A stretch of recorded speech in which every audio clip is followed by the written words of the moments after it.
legs, one of the sides. As you can see, contoured side there.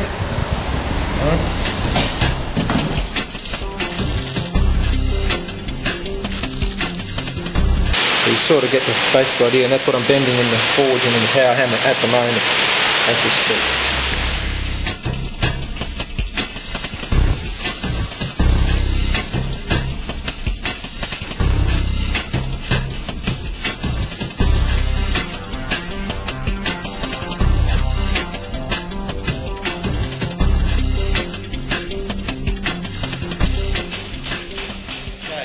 At this point, what I've done is cut off the handle you saw earlier that I was hammering, and you can see the original Rio bar marks, and you can see that like that now. It's got a fair bit of weight in it.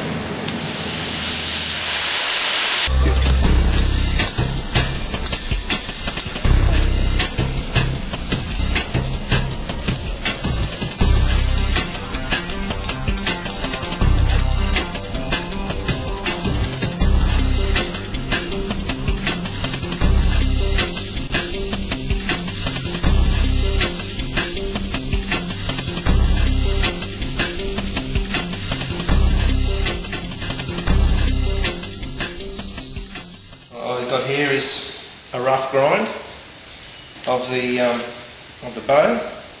If you come in close, you can see this was the original rebar, the 30mm solid round that I squashed and kept the lines for a grip. And it's just a rough grind, and the next stage will grind a little bit more, but there's still more to put on it, like the shark's teeth on the back and on the front of the bow.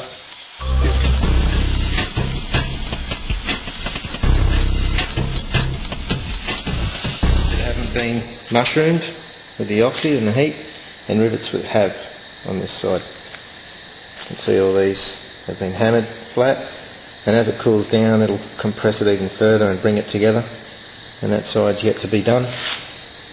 You can see the difference. You can see the teeth on this side. They'll get buffed a little bit more and we'll make it look like one piece. G'day folks, here's one we prepared earlier.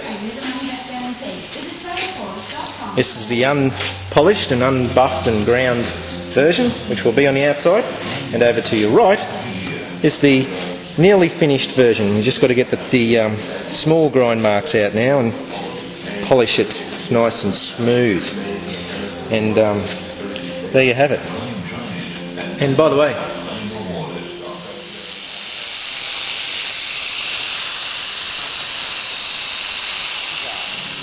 these one pieces of 10mm plate, cropped in a triangle, welded on here, and we sculpt this like this with the buffing wheel, the flat disc, on the grinder, and we get that nice finish, and that's what you can see developing there.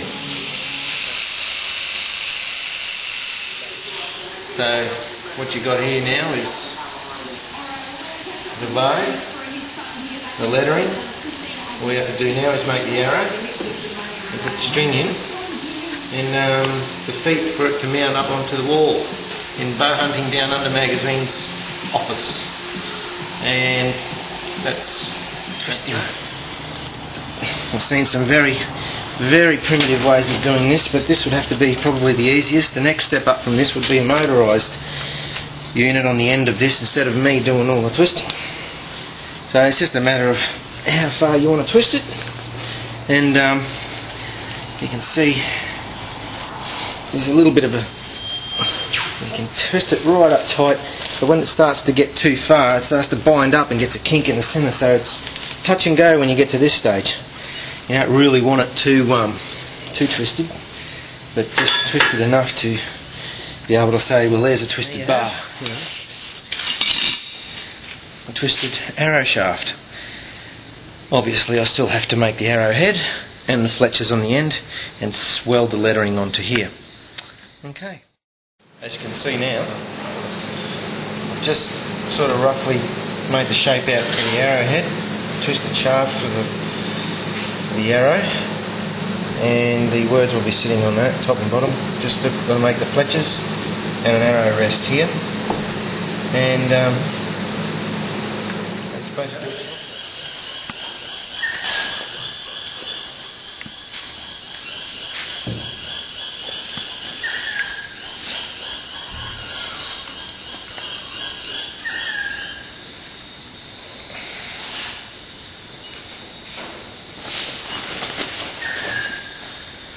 Bow hunting down under, magazines, office feature. And there you go.